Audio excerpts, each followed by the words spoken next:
helpful. But in the meantime, I'd like to start off with just a little bit of some music. You can sing along with this. You can dance if you feel like it today, or you can simply bathe in the vibrations as we share these rhythms, these melodies together. And so the song I'm going to play today, I think most of you will recognize. If not, it's very easy to join in. It's called Peace Like a River.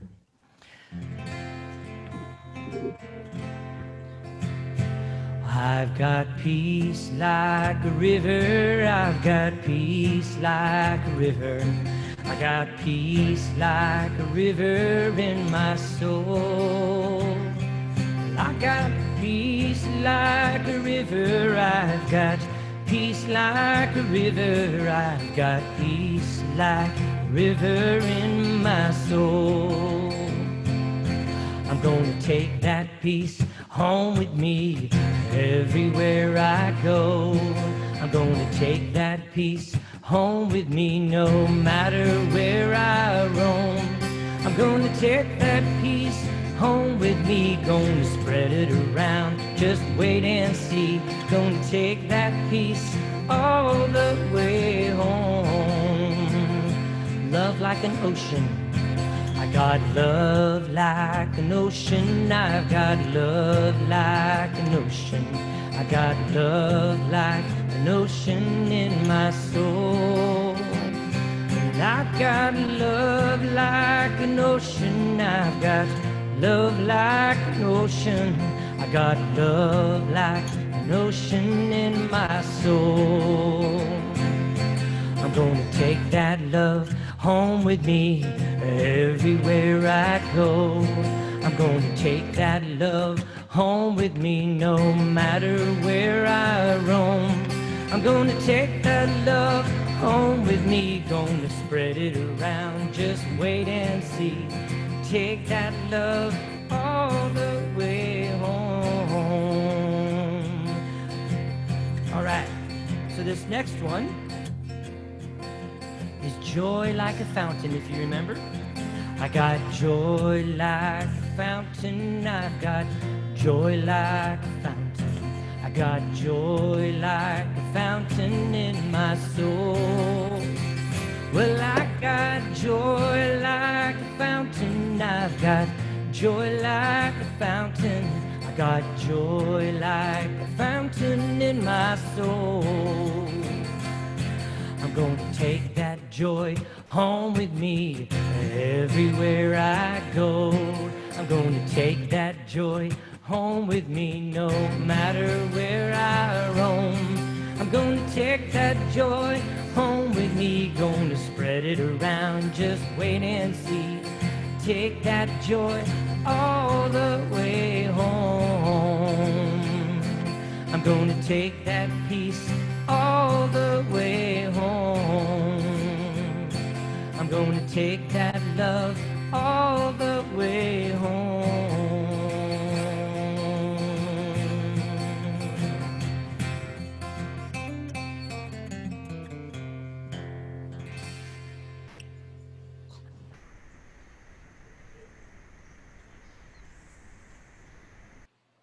All right, let's take a breath.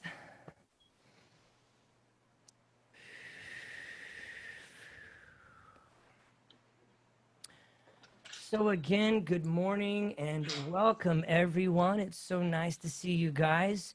So Jeff was talking about the talk title. You know, when I create talk titles, I always like to keep some sort of a little bit of an enigmatic quality to them so that people are questioning and wondering, now, what does he mean by that?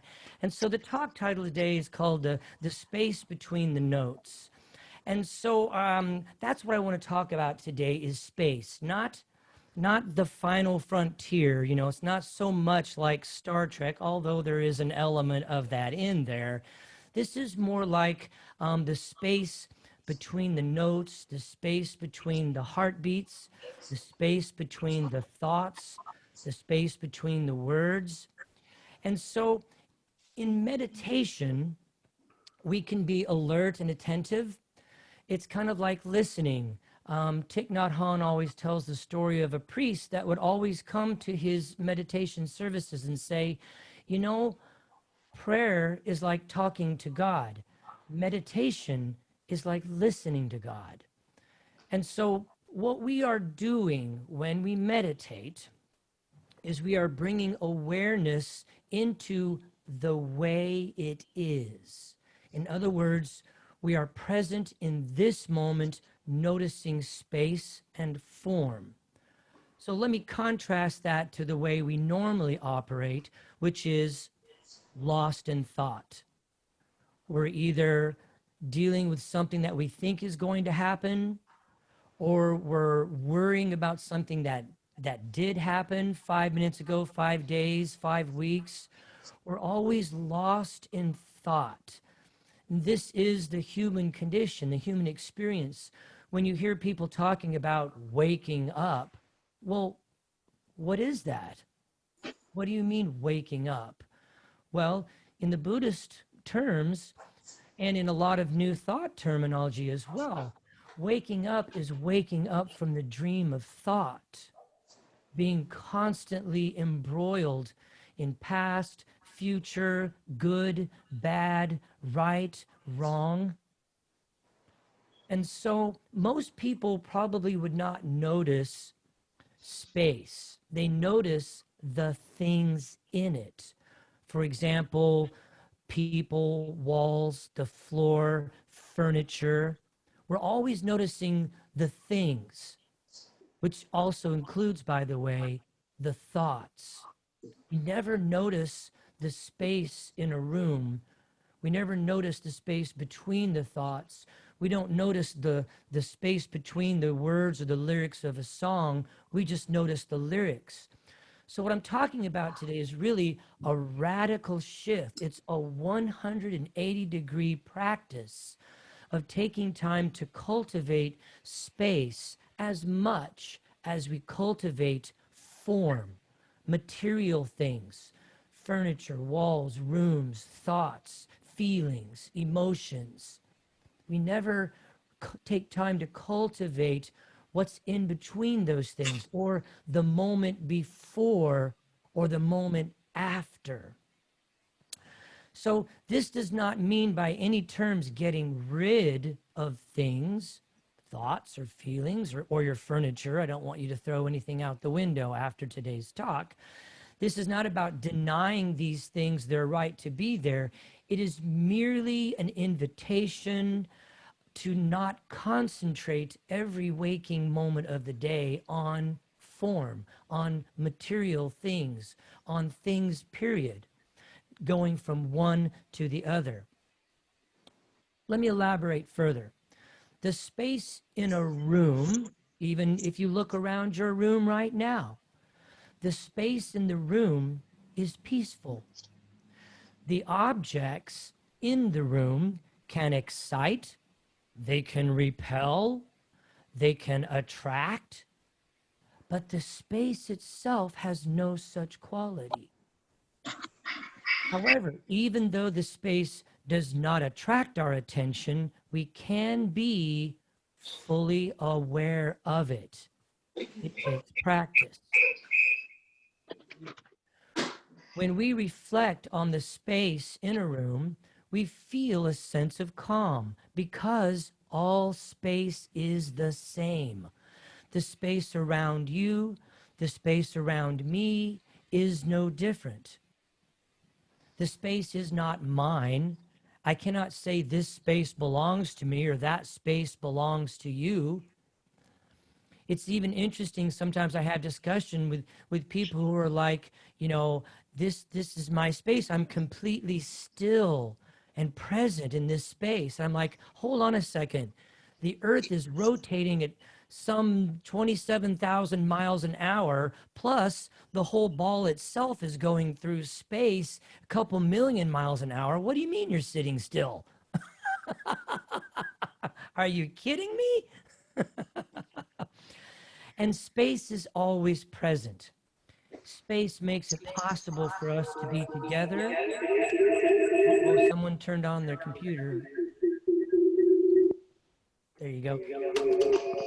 Can you find which one it is, Jeff, and mute him? I think it's Niels. There we go. Okay, I got it. It was Niels. I actually have the ability to mute, so thank you. Um, Space makes it possible for us to come together, to be contained in a room, what we call a space limited by walls, but space is also outside the room, and it contains the whole building itself, the whole world, if you wish. You see, space is not actually bound by objects in any way.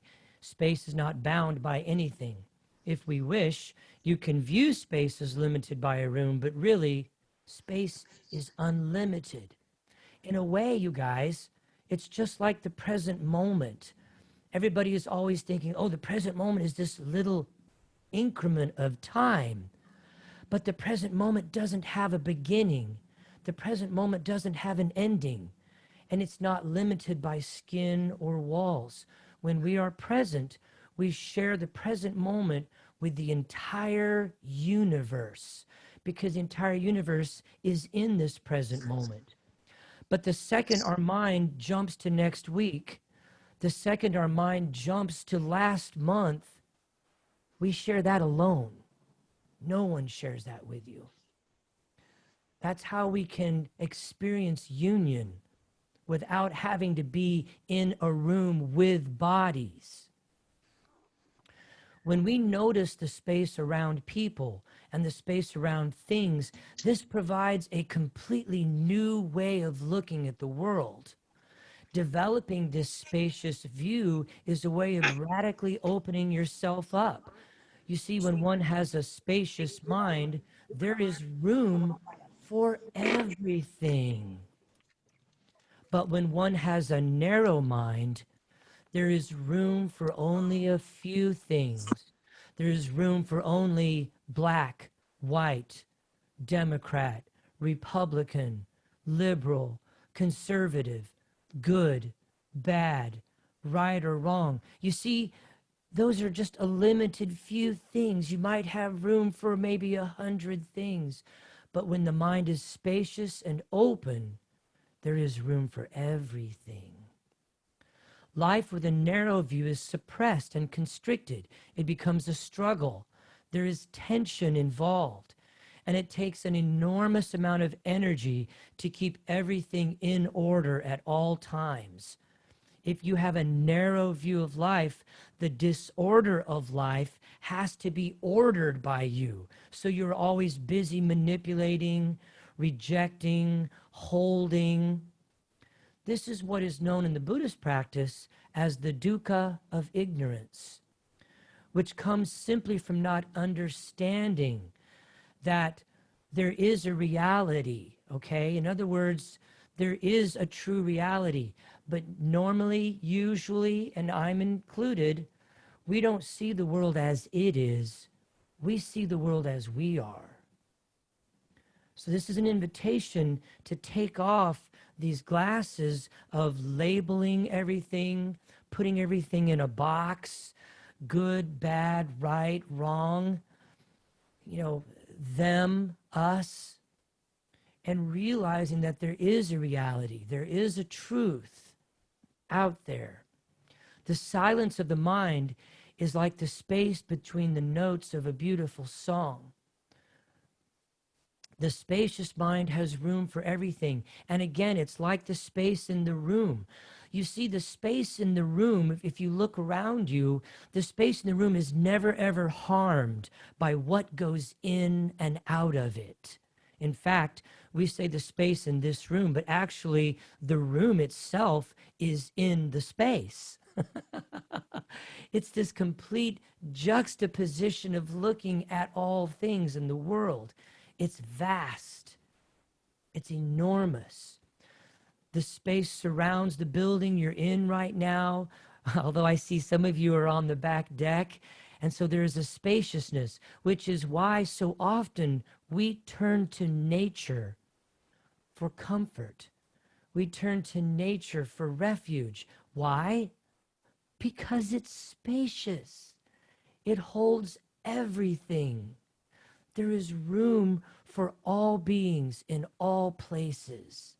not the narrow, small, tiny, constricted space in our minds that we cultivate when we focus on the things instead of the space between and around and through them. We can apply this perspective of the mind using the I consciousness to see space as an object. You see, in the mind, we can see that there are thoughts and there are emotions and there are mental conditions that arise. They come and they go. If you're with it long enough, you'll see that these things bubble up like bubbles in a fountain, and then they go away. That's this idea of impermanence. Everything is in the process of becoming something else. It is space that allows room for this, that allows everything to turn into something else. So rather than looking for the something else, pull the camera back and just be present and aware that, oh, here's a thought. Look at that. Can you hold that thought in space? Here's an emotion. Oh, interesting. Look at that. Oh, look at that. Here comes another idea or a thought. So as we practice this and we play with this with the spirit of a playful curiosity, not because you're doing it wrong, not because you're struggling to do it right, let all of that go. That's just more thinking. That's just more clinging to things. Instead, put space around all of it. Oh, there's the thought that I'm not doing it right. Look at that. Oh, here comes the feelings. As we practice with this, looking for the something else instead of the next something, we can sustain our attention on the space around the words, looking at the space around the thoughts instead of the habitually clinging to the next idea, the next thought, the next feeling. We can actually sit there and go, hey, what's next? And then here it comes.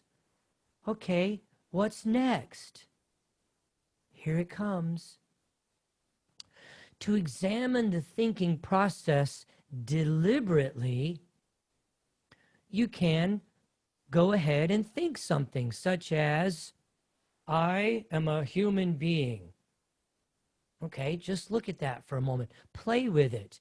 If you look at the beginning of it, you can see that just before you said I, there's a kind of an empty space. You can see that just before you say I, there's a space. And then if you think in your mind, I am a human being, you can see the space between the thoughts, between the words. And when you finish it, I am a human being. Right there is space. We're not looking at thought to see whether we have intelligent thoughts or stupid ones. That's more thinking coming in the back door. Instead, we are deliberately thinking in order to notice the space around each thought. This way, we begin to have a perspective on the impermanent nature of thinking.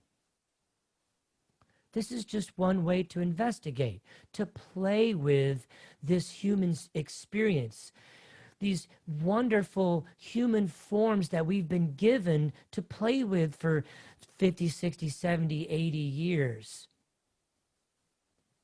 But we are not the thoughts, we are not the feelings, and we are not the form.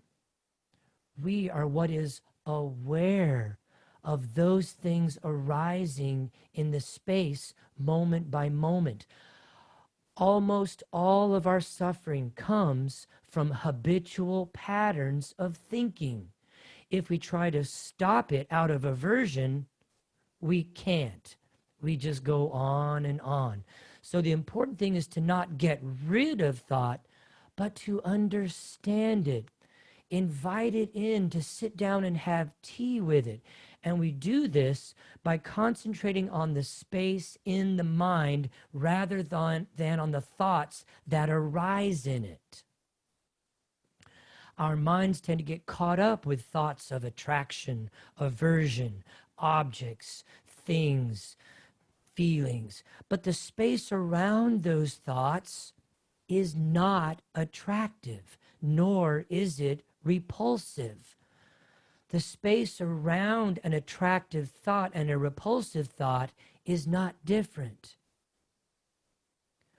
Concentrating on the space between the thoughts, we become less caught up in our guilt, our self-pity, our passions, our frustrations. And then we can work in this way by deliberately thinking and really bringing up a conscious state and noticing the space around it. Again, in a fun, playful way, it's like noticing the space in the room. When you look at an object right away, look at the space around it. That is your bell of mindfulness. Okay, because see, we're always going to look at a thing first. That's how we're programmed. Look at the thing and then let your practice come in and say, okay, now look at the space around it. There's a fascinating exercise which Ram Dass takes us through when he's like, I want you to recall the objects that you were aware of 20 minutes ago or maybe 30 minutes ago. And so you'll be like, oh, okay, well, I was aware of my bed, my pillow, my toothbrush, or maybe it was breakfast or the dog. I was aware of those objects. And then he says, okay, stop. Where are those objects now? And you're like, well, the dog's outside and the toothbrush. No, no, no, no. Where are they now? Well, they're not here. Exactly. Objects come and they go. The only thing that is here right now is the same thing that was here 30 minutes ago, and it's the same thing that will be here in 30 minutes from now. And that is your awareness. And awareness is only in space.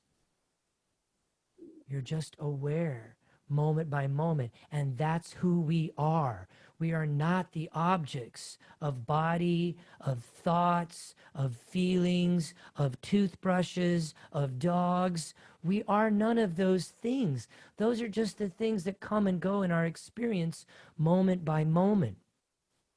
So again, he's asking us to look at space, awareness of what comes and goes. Our awareness is usually focused on things, but now we can play with awareness of space as a practice, as a way of shifting our focus, as a way of opening ourselves up to the universe.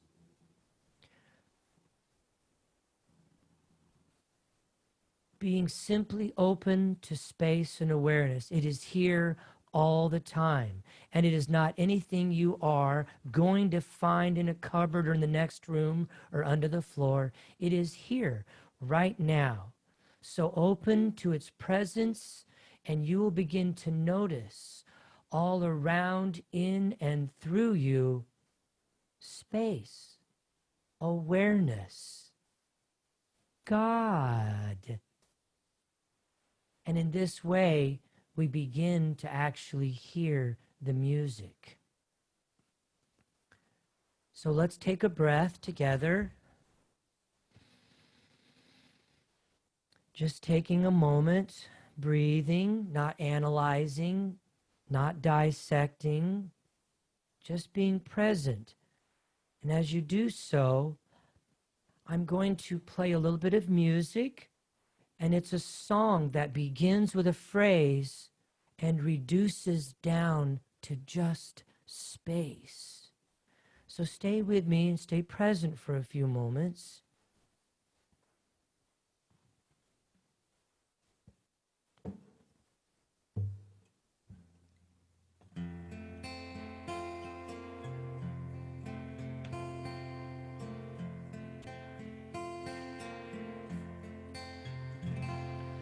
Be still and know that I am God.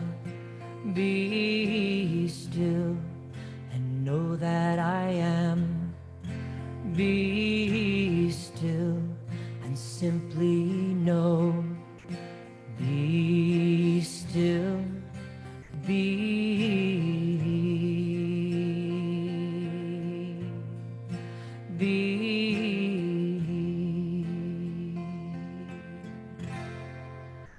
Be still and know that I am God.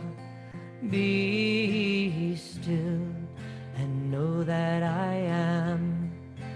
Be still and simply know. Be still. Be.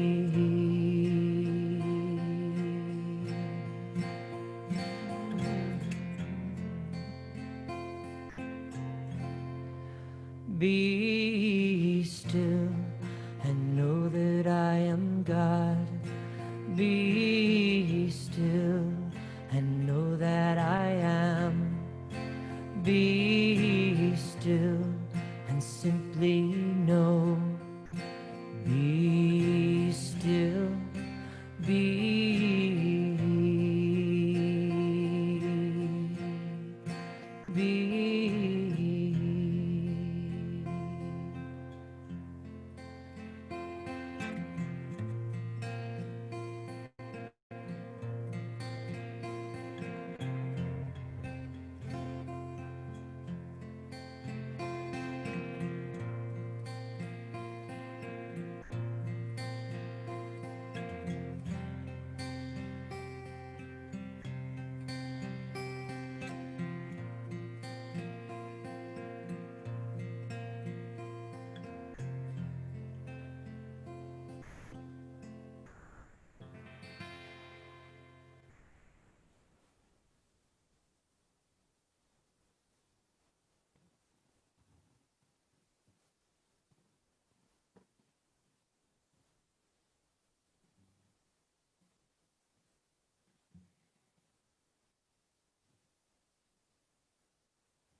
And so let's take a conscious breath together. Hold that breath for just a moment as if you were noticing the top of your breath